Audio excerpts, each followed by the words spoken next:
생과 사를 가르는 촌각의 사투가 벌어지는 곳 응급실. 오늘도 뜻하지 않은 사고로 병원을 찾은 사람들로 응급실 안은 분주하게 돌아갑니다. 그리고 다급한 사이렌 소리와 함께 응급실로 급히 들어오는 구급차. 뭔가 심상치 않은 분위기가 느껴지는데요.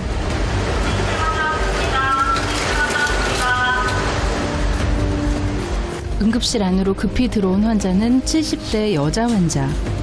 그 어떤 전조 증상도 없이 갑작스럽게 쓰러져 구급차로 이송됐고 병원으로 오던 내내 심폐소생술이 계속됐을 만큼 생명이 위독한 상황입니다. 화장실 가서 토하시고 나셔서 나오시더니 윗배가 아프시다고 그러면서 쓰러지셨대요. 환자분 눈 떠봐요. 눈 떠보세요. 나 봐봐요. 눈 떠보세요. 의식이 없는 것은 물론 심장도 정지된 상태.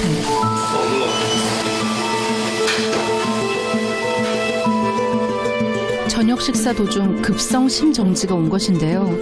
급성 심정지 환자는 내년 4%씩 증가해 2014년에는 3만 명을 넘어섰습니다. 이는 한 해 교통사고 환자의 5배가 넘는 엄청난 수치인데요.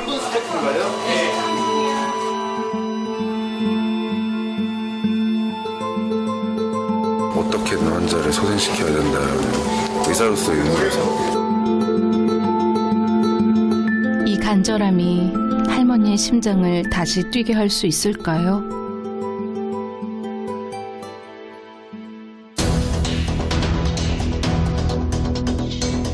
그리고 몇 분 후 다시 뛰기 시작하는 할머니의 심장.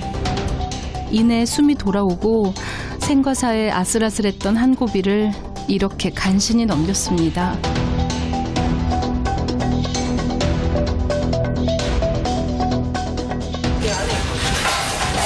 곧이어 기관 절개를 통해 호흡을 돕는 튜브를 연결함으로써 사망에 이를 수 있었던 심정지 환자의 다급했던 처치는 마무리됩니다.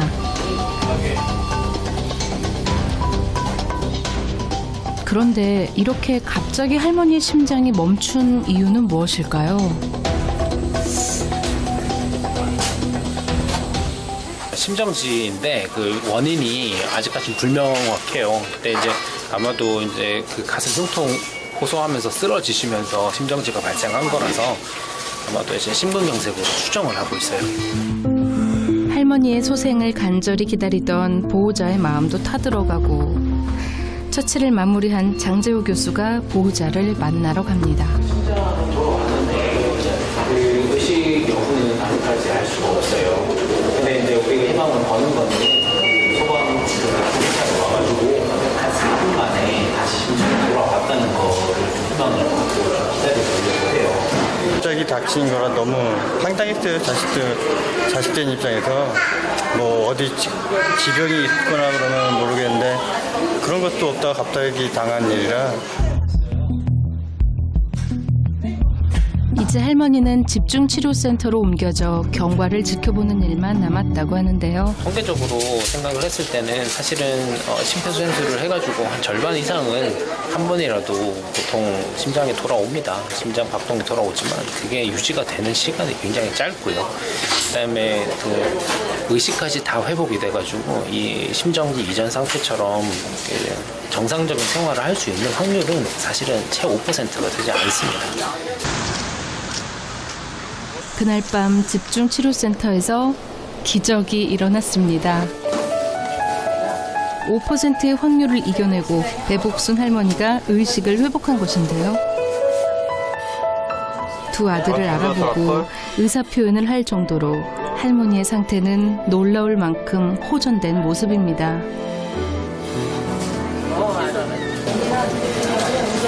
조금만 참으면 괜찮아, 엄마. 이거만 떼면은 괜찮아.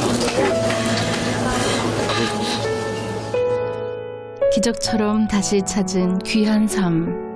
앞으로는 아프지 말고 건강하세요.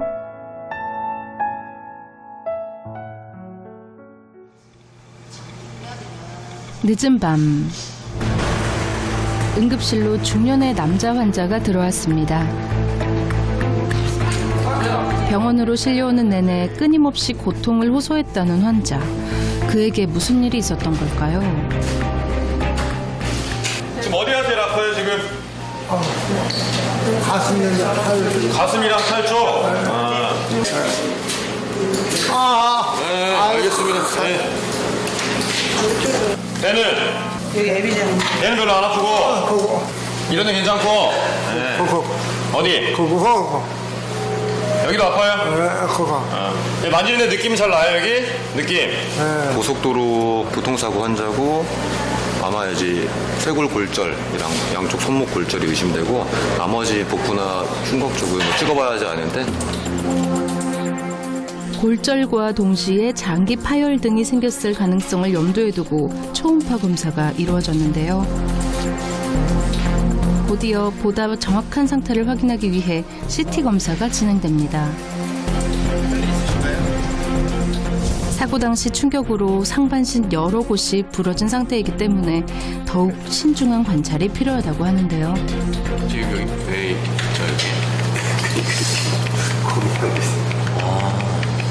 CT에서 이상 소견이 발견된 모양입니다. 대동맥이 이제 지나가는 길인데 이제 심장을 싸고 있는 막 안에 지금 여기에 원래 보이지 않아야 될 조형이 되는 부분이 있어서 좀 환자를 경과 관찰을 좀 하면서 주관자실에 좀 봐야 될 것 같습니다. 장기 손상으로 이어지면 생명이 위독할 수 있는 상황입니다.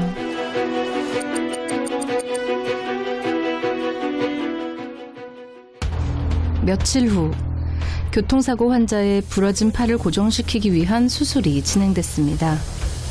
다행히 장기 손상 없이 복합 골절만 진행된 상태라 부러진 뼈에 철심을 고정해주는 수술이 우선적으로 진행된다고 합니다. 사고 이후 힘든 시간을 보냈다는 보호자. 하지만 불행 중 다행이라며 수술이 잘 끝나기만을 바란다는데요. 마음이 섭섭하죠. 차는 폐자시켰고 사람은 저 정도면 조금 다친 거야. 수술은 어느덧 막바지에 이르렀습니다. 이제 상처 부위를 봉합하는 일만 남았는데요. 오늘 수술을 진행한 팔 이외에 쇄골과 갈비뼈 등은 수술 없이 자연 치유되는 과정을 경과 관찰할 예정입니다. 골절의 유압만 잘 얻어진다고 한다면은 환자분 뭐 일상생활이나 하시는데 특별한 문제 없이 뭐 그 전에 기능적 회복으로 돌아가실 수 있을 거라고 예상하고 있습니다. 수술은 잘 마무리되고 이제 안정을 취하며 골절 부위가 아물기를 기다리는 일만 남았습니다. 부디 후유증 없이 완쾌되시길 바랄게요.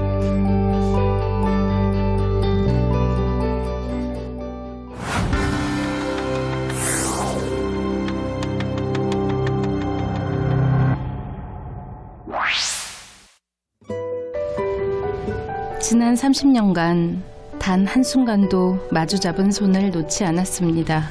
평생 잘하고 살 거라고 그랬는데 아프지 말고 같이 건강하게 살아야 되는데 그런데 남편이 쓰러졌습니다. 아내는 아픈 남편을 살리기 위해서라면 무슨 일이든 하겠다며 24시간 남편 곁을 지킵니다. 이들 부부에게는 어떤 사연이 있는 걸까요?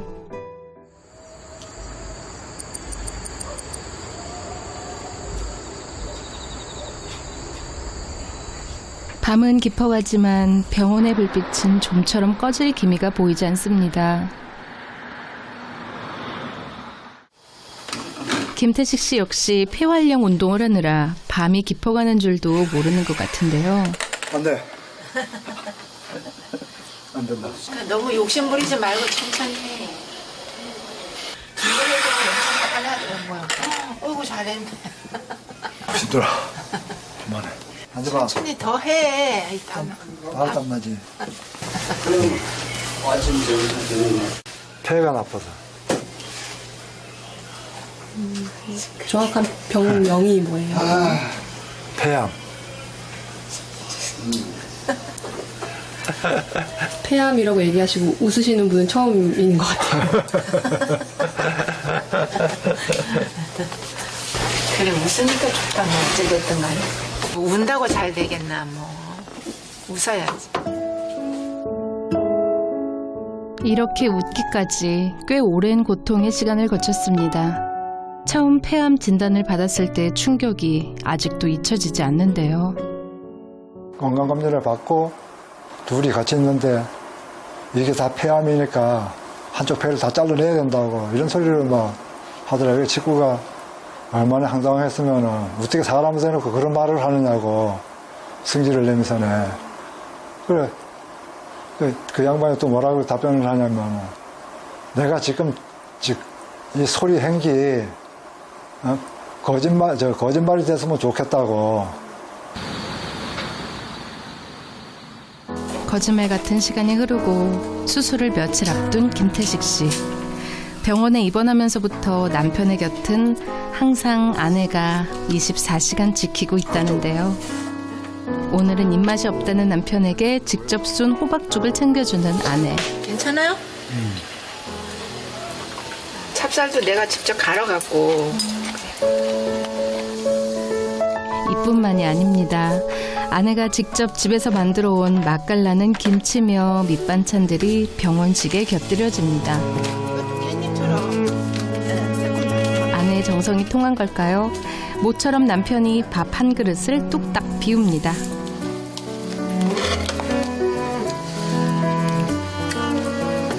잘해, 반찬을. 남편이 회복되는 그 순간까지 아내는 남편을 위해서만 살기로 결심했습니다. 식사를 마친 아내. 늘 그렇듯 이번엔 약을 챙기는데요. 무슨 약일까요? 면역 억제제 약인데. 그런데 약을 먹는 사람은 남편이 아니라 아내 종숙 씨입니다. 아침에는 3ml 먹고 저녁에는 2.5ml 먹고. 면역 억제제를 먹는다는 아내. 무슨 사연이 있는 걸까요? 저는 오래됐어요. 그러니까 저는 이 콩팥에 다낭신이라는 게 있다고. 그래 전에 저 좀 젊었을 때 소변에 피가 나오더라고요. 진짜 겁도 나고 막 그랬거든요. 그런데 우리 아저씨 이제 검사 콩팥 죽게 해갖고 이제 검사 이제 하고 이제 이래갖고 그걸 받을 수 있다는 이제 희망이 좀 생겨갖고 우리 아저씨가 음식 같은 거 너무 가리지 말고 먹어라. 콩팥 나빠지면 내가 해줄게. 그때는 우리 아저씨가 고맙고 진짜 고마운 사람의 은인 같았죠. 지난해 오랜 시간 신장병으로 투병하던 아내에게 신장을 기증한 남편. 부부가 나란히 수술의 상처를 가지게 됐지만 오히려 자랑스러운 징표처럼 여겼다는데요. 30년간 묵묵히 남편과 두 아들을 뒷바라지해준 아내를 위해 신장을 나누어준 후 이제는 건강하고 행복하게 살 일만 남았다고 생각했습니다. 면역이 약해져갖고 암이 왔는가 싶기도 하고 막 처음에는 진짜 힘들었어요.